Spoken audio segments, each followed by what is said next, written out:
Topic है classical theory of employment part 2। इसके पहले कल हमने पिछले वीडियो में आपको ये बताया था कि किस तरह से वस्तु बाजार में सप्लाई और डिमांड में संतुलन बना रहता है। यानी कि हमने आपको ये बताया था कि से का बाजार नियम क्या है, किस प्रकार से supply creates its own demand और प्रोडक्शन किस तरह से बाजार उत्पन्न करता है। Supply creates its own demand यानी कि से के बाजार का नियम ये क्लासिकल थ्योरी का आधार है, क्लासिकल थ्योरी ऑफ एम्प्लॉयमेंट का की आधारभूत अवधारणा है। आज हम आपको ये बताएंगे कि पूंजी बाजार में यानी कैपिटल मार्केट में इक्विलिब्रियम कैसे बना रहता है, किसके बीच में, सेविंग और इन्वेस्टमेंट के बीच में। क्लासिकल अर्थशास्त्रियों का कहना है कि बचत और विनियोग दोनों ही ब्याज की दर से प्रभावित होते हैं। बचत और विनियोग दोनों पर ब्याज की दर का प्रभाव पड़ता है। एक तरफ सेविंग्स रेट ऑफ इंटरेस्ट से प्रभावित होती है, दूसरी तरफ इन्वेस्टमेंट भी रेट ऑफ इंटरेस्ट से प्रभावित होता है। अब कैसे प्रभावित होता है हमको ये देखना है। दोनों ही जो हैं वो S is function of R and I is also function of R। Saving का ब्याज की दर से क्या संबंध है?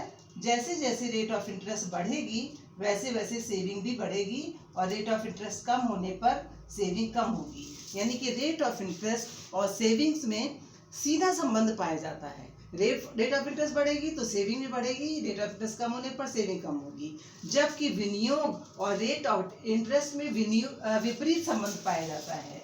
अगर रेट ऑफ इंटरेस्ट ज़्यादा है तो विनियोग के लिए कम उधार दिया जाएगा, रेट ऑफ इंटरेस्ट कम है तो विनियोग के लिए अधिक उधार दिया जाएगा। ब्याज की दर का बचत से क्या संबंध होता है, ब्याज की दर का विनियोग से क्या संबंध होता है, इसको क्लासिकल अर्थशास्त्रियों ने एक रेखा चित्र द्वारा स्पष्ट करने का प्रयास किया है।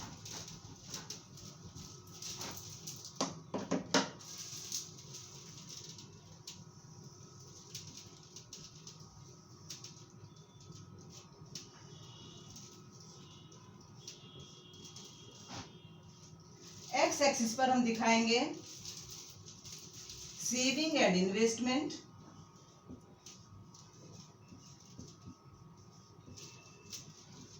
और वाई एक्सिस पर हम दिखाएंगे रेट ऑफ इंटरेस्ट।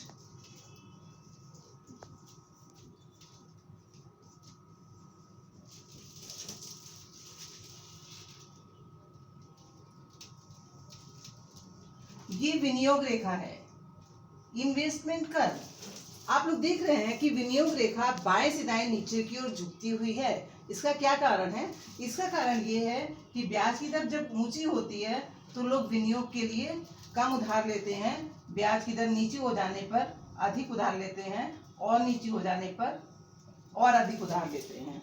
यानी कि ब्याज की दर और विनियोग में विपरीत संबंध होता है, जिसकी वजह से विनियोग रेखा बाएं से दाएं नीचे की ओर झुकती हुई होती है, यानी कि उसका स्लोप नेगेटिव होता है।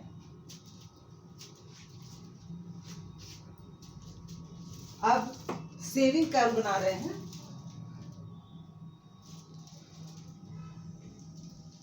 SS सेविंग कर्व है, बचत रेखा है। ये रेखा बाएं से दाएं ऊपर की ओर चढ़ रही है। ऊपर की ओर इसलिए चढ़ रही है क्योंकि जैसे जैसे रेट ऑफ इंटरेस्ट बढ़ती है वैसे वैसे सेविंग बढ़ती जाती है। इस प्रकार से विनियोग और ब्याज की दर में विपरीत संबंध होता है, जिसकी वजह से विनियोग रेखा नीचे की ओर गिरती है, जबकि सेविंग्स और ब्याज की दर में सीधा संबंध होता है, जिसकी वजह से सेविंग कर्व ऊपर की ओर चढ़ता हुआ होता है। दोनों एक दूसरे को ई बिंदु पर काट रहे हैं। ई संतुलन का बिंदु है। संतुलन की इस बिंदु पर ब्याज की दर है OR, सेविंग है OM और इन्वेस्टमेंट भी OM के बराबर है, यानी कि दोनों S बराबर I है। ये इक्विलिब्रियम है।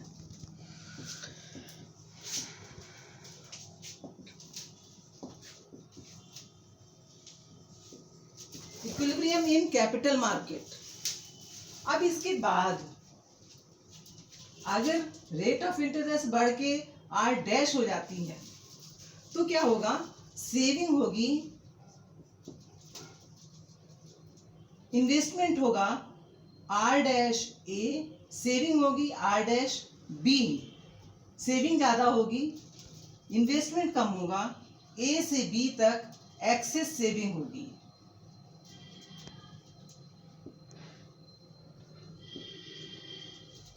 इस अतिरिक्त बचत यानी कि एक्सेस सेविंग की वजह से ब्याज की दर नीचे की ओर गिरेगी और गिरकर पुनः संतुलित ब्याज दर OE के बराबर, EM के बराबर हो जाएगी।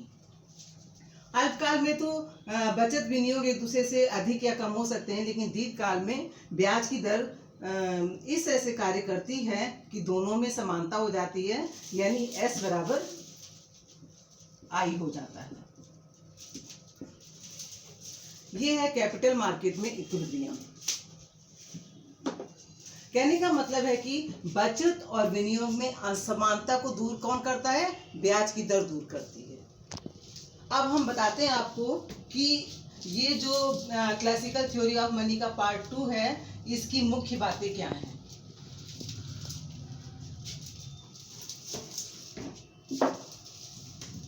फर्स्ट है ऑटोनोमस एडजस्टमेंट।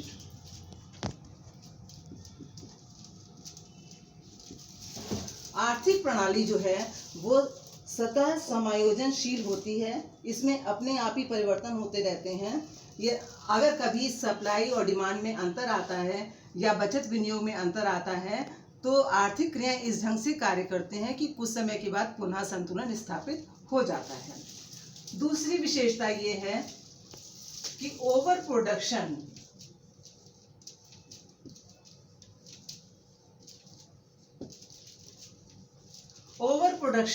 नहीं होगा, क्योंकि supply creates its own demand, जिसकी वजह से ओवर प्रोडक्शन का प्रश्न ही नहीं उठता है।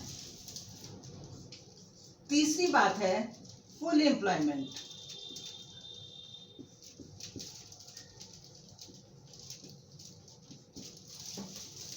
क्लासिकल अर्थशास्त्री ने बताया है कि अर्थव्यवस्था में हमेशा पूर्ण रोजगार की स्थिति होती है। पूर्ण रोजगार का मतलब ये बिल्कुल नहीं होता है कि समाज के सभी व्यक्तियों को रोजगार मिल जाए। पूर्ण रोजगार का मतलब ये होता है कि समाज में जितने व्यक्ति काम करने के योग्य हैं और काम करना भी चाहते हैं, ऐसे अगर सभी व्यक्तियों को काम मिल जाता है तो वो पूर्ण रोजगार की स्थिति होगी। ये पूर्ण रोजगार की स्थिति होगी, काम करने के योग्य, काम करने के इच्छुक सभी व्यक्तियों को काम मिलने पर पूर्ण रोजगार होता है।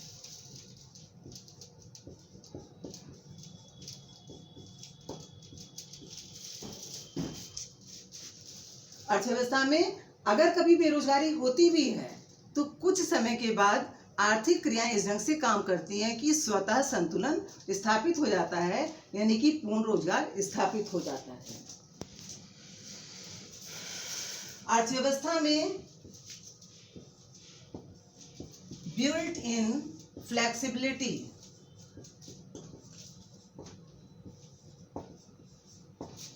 अर्थव्यवस्था में बिल्ट इन फ्लेक्सिबिलिटी लोचकता पाई जाती है, यानी कि जब कभी उसमें असंतुलन होता है विनियोग और सेविंग में या मांग और पूर्ति में, तो आर्थिक क्रियाएं इस ढंग से काम करती हैं कि स्वतः संतुलन स्थापित हो जाता है, पुनः संतुलन स्थापित हो जाता है, मांग और पूर्ति बराबर हो जाते हैं, अर्थव्यवस्था में बचत विनियोग बराबर हो जाती है और पूर्ण रोजगार कायम हो जाता है। ये अर्थव्यवस्था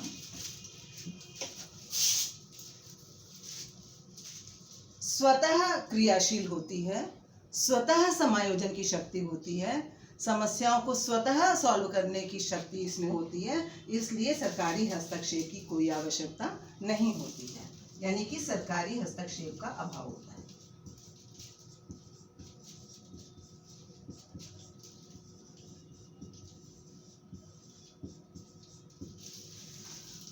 अब एक पॉइंट आपको और बता देना चाहते हैं, जो अंतिम पॉइंट है कि क्लासिकल अर्थशास्त्रियों का ये कहना है कि अगर बेरोजगार व्यक्तियों को रोजगार दे दिया जाता है तो इससे कोई हानि नहीं होती है। इसकी वजह ये है क्योंकि जब बेरोजगार श्रमिकों को काम पर लगाया जाता है तो इससे उत्पादन में वृद्धि होती है। इस बढ़ी हुई आय में से उनको उनकी कीमत का भुगतान यानी उनकी आय का भुगतान किया जा सकता है। इस प्रकार क्लासिकल अर्थशास्त्रियों ने ये निष्कर्ष निकाला कि अर्थव्यवस्था में हमेशा पूर्ण रोजगार रहता है। पूर्ण रोजगार एक सामान्य स्थिति है और बेरोजगारी एक असामान्य स्थिति है जो कि कभी कभी थोड़े समय के लिए उत्पन्न होती है और आर्थिक क्रियाएं इस ढंग से काम करती हैं कि पुनः संतुलन यानी कि पुनः पूर्ण रोजगार स्थापित हो जाता है। संतुलन की इस अवस्था में बचत विनियोग बराबर होते हैं, मांग पूर्ति बराबर होते हैं और पूर्ण रोजगार की अवस्था बनी रहती है। Thank you.